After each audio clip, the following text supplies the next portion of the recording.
Kdo in kaj je informacijska točka Europe Direct? Informacijske točke Europe Direct pomagajo obiskovalcem oziroma državljanom, občanom, ki se oglasijo pri nas ali nas pokličejo, kontaktirajo v zvezi z informacijami o Evropski uniji, bodisi jim na vprašanje odgovorimo, če je le možno pri nas, v naših prostorih, vkolikor je pa potrebna napotitev na kakšno specializirano mrežo, pa poiščemo pravi kontakt. Kaj zanima otroke? Otrokom je pa predvsem zanimivo to, ko jim razlagamo, kako smo potovali po Evropi nekoč, kako je možno potovati po Evropi danes. Nekako nimajo privzgojenega več tistih mejnih kontrol, kot so bile nekoč.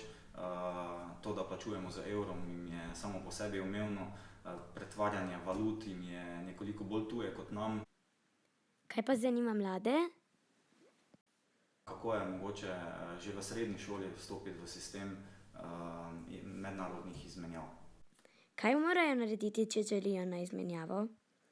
Vstopiti najlažje preko svetovalnih služb na šoli, nato se pogovorijo o možnih lokacijah in kaj je potrebno se postoriti. Potrebno je nekaj urediti papirjev.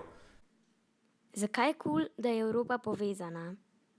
Ko sem bil jaz otrok in sem si dopisoval s kakšnim tujcem, je bila to redkost. Kaj pa danes?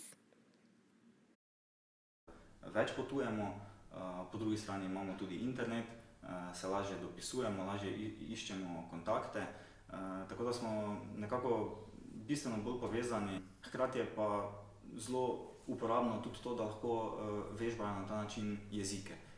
To je bil recimo razlog, zakaj sem se jaz začel dopisovati. Zakaj je pomembno znanje tujih jezikov? To je pomembno bodisi zaradi šolanja, če želimo izobrazbo pridobiti v tujini. Pozneje zaradi tega, da si razširimo svoje zaposlitvene možnosti. Ni nujno, da smo zaposleni v kraju, kjer bivamo, da smo zaposleni v državi, kjer smo doma, ampak lahko se zaposlimo tudi kjerkoli širše kasneje. Pri vseh teh stvareh nam bo znanje jezikov v veliko korist.